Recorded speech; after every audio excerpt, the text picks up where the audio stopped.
Hello and welcome to this revision video on early Elizabethan England, with the focus being on key topic 3, Elizabethan society in the age of exploration between 1558 and 1588. Today's session will focus on part 3 of key topic 3, which is exploration and voyages of discovery. So today's content in detail will go through the factors prompting exploration, including the impact of new technology on ships and sailing and the drive to expand trade, and then the reasons for and the significance of Drake's circumnavigation of the globe. So within this, there's going to be quite a number of different elements here that could well come up in a 12 mark or a 16 mark question in the 2023 examinations.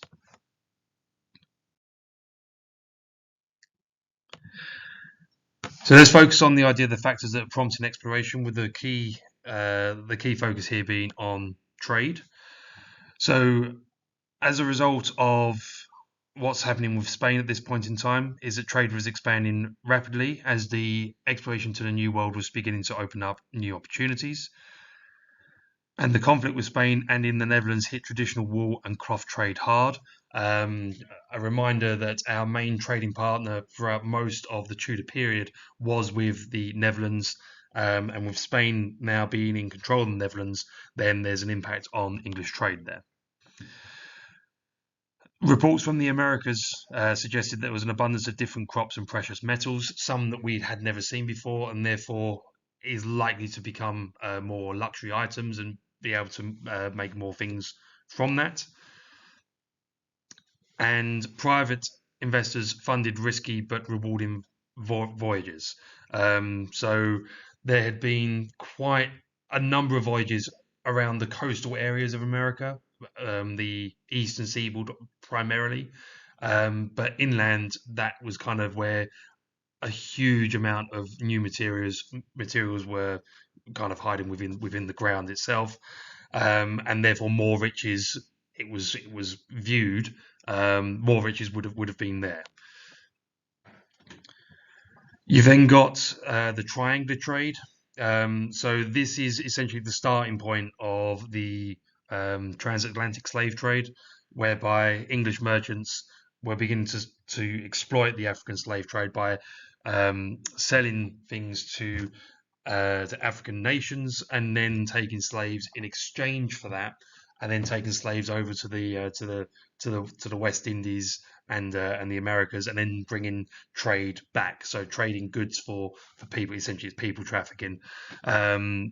And so the key individual here is John Hawkins, who would sold slaves for ginger and sugar, and therefore made quite a significant profit on his return to England. Obviously, remember that sugar is no longer a luxury item, neither is ginger, but these were new things for Elizabethan society, and therefore were luxury items at this point. And so therefore you'd end up paying quite a significant amount of money, as it was only given to the upper classes. And the other factor that was prompting it was to do with the idea of adventure. So some young Elizabethans went on voyages to make their fortunes and to leave behind the kind of like the mundane daily life of Tudor England, and decided to go somewhere new. And therefore, when they came back and they wrote about their accounts, is that they then encouraged more to go. However, most of the accounts of the voyages were completely made up or exaggerated. So it's kind of a bit of fake news, bit of false economy there. So the next factor to look at with regards to exploration is the increase in technology. One of the two key aspects here is to do with the idea of navigation. So it becomes a lot more mathematical. The idea that using the sun to identify the way or direction that a ship is traveling is not particularly mathematical. So therefore, it makes the voyages safer if you use a mathematical way of thinking rather than just looking at a particular direction. Say we're just going to go off in that direction. The other key thing is with regards to navigation, is the improvement in technology. So you've got astrolabes and quadrants. So they use the positions of the stars. There'll be obviously thousands of stars in the night sky. Um, Mainly because there's no air pollution at this point. We haven't had the industrial period yet. So therefore you could accurately calculate a ship's position based on the stars, and that therefore made navigation simpler and more accurate, and that's quite vital for longer journeys. The other key technological advancement is the idea of maps. Obviously, when you start exploring, you don't really know where you're going because no one's been there before. But as more and more people navigated and explored, is that the maps became a lot more accurate, and therefore the number of records produces a more accurate navigation system. You've then got the starting point for you geographers out there. You've got the start point of longitude and latitude lines. For those that don't know about geography and those that don't understand it, is if you've got Greenwich Mean Time, which is 0 degrees, it runs all the way through Greenwich and basically down the centre of the Earth, and then you've got one that kind of crosses that, is that you can navigate based on those individual numbers. So therefore, sailors had more availability and more consistent maps to be able to navigate where they're actually going.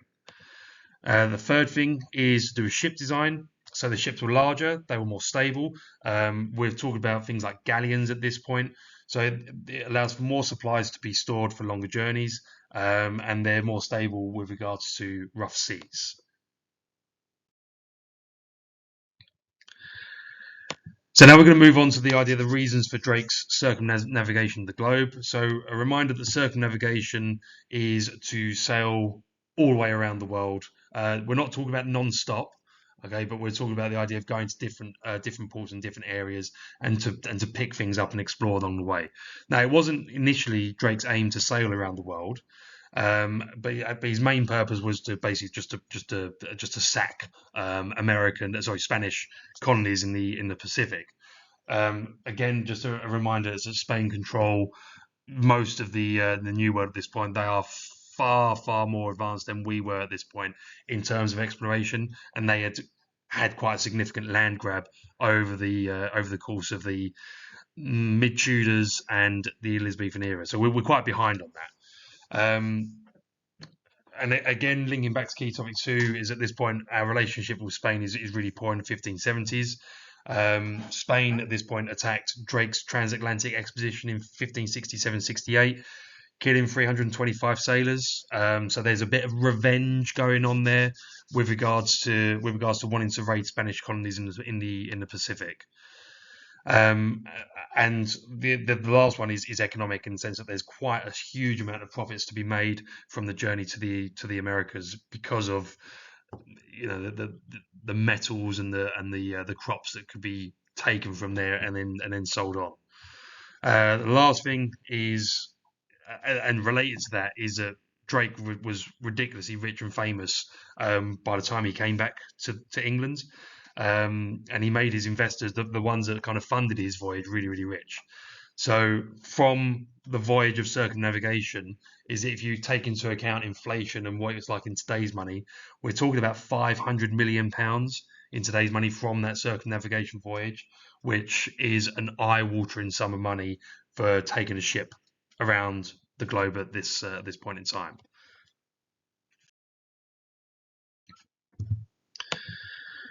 So let's have a look at the idea of the significance of Drake's exploration. So what you've got is you enhance Drake's expedition and circumnavigation. It enhances England's reputation as a seafaring nation. They were only the second crew to achieve circumnavigation in history. The ships, because of the design, because of the durability, they were considered to be amongst the finest in the world, and that it kind of instills doubt in Spanish, certainly in the King of Spain's mind, that the English aren't just going to roll over if Spain decide to invade. The second element of the significance of Drake's exploration is it encourages further explorations in the future. So the crew keep detailed logs with useful information on the western coast of the Americas. So we're talking the side where it's got California and Oregon and Washington. So that's the western seaboard, all the way up to essentially to Canada. That was then shared with other sailors, which encouraged exploration further. Nova Albion. So the establishment of Nova Albion as a colony and encouraging further colonies. So one of the ships, the Golden Hind, was in need of repair, and on North America's Pacific coast, which is kind of it kind of crosses over between what is modern day America and the border with Canada. Um, Drake landed the Golden Hind there because it needed repairs. The Native Americans there treated the English well, and Drake named the region Nova Albion and declared Elizabeth I to be its sovereign. The British seem to like doing that. Is that we just land somewhere and we declare it for ourselves. But along with that, it encouraged the idea of European settlers could rule in areas of the Americas just by essentially planting a flag there, declaring it as our own, and then using our monarch as the as a sovereign there. And the last thing is that it damages Anglo-Spanish relations. The fact that Elizabeth I knighted Drake publicly on the Golden Hind a year after his return really, really riled up the Spanish because of what Drake had done on the voyage in terms of raiding Spanish colonies and stealing all their goods. They weren't particularly happy with Drake in the first place, but Elizabeth publicly recognising Drake for doing that damaged tensions even further. It sends a clear message to Philip II that Elizabeth supported his actions, essentially. Whereas Philip, on the other hand, viewed Drake as a pirate and saw Elizabeth's actions as provocative. So, if we've got a 16-mark question on this particular area, if we're talking about the idea of significance on this, so if we say colonization was the most significant impact of Drake's circumnavigation of the globe, how far do you agree? The criteria for this, again, that we need to put into our introduction is the one that has the biggest consequence for future events. Our three factors that we need to think about are obviously colonization, because it's part of the question. Factor 2 is Anglo-Spanish relations being damaged. And factor 3 is large rewards.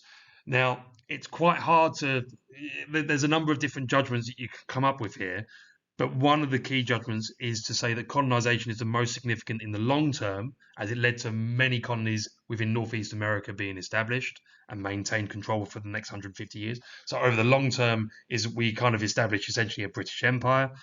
However, in the shorter term is that Anglo-Spanish relations had the biggest consequence because it led to the war with Spain. So you can put one of two things in here, or you can make it nuanced and say in the long term it's this, and in the short term it's this, and then to build in a nice nuanced judgment. That's essentially like an A-level judgment. So it's up to you how you judge that. You can either just go with colonization because it led to it was the biggest consequence for future events in the long term, or you can say under Elizabethan period it's actually the damaging of Anglo-Spanish relations because it leads to War of Spain. Okay, so that's the end of this particular revision video. There'll be a number more being uploaded over the course of the next few days in preparation for the 2023 examinations. So don't forget to like and subscribe to get those notifications.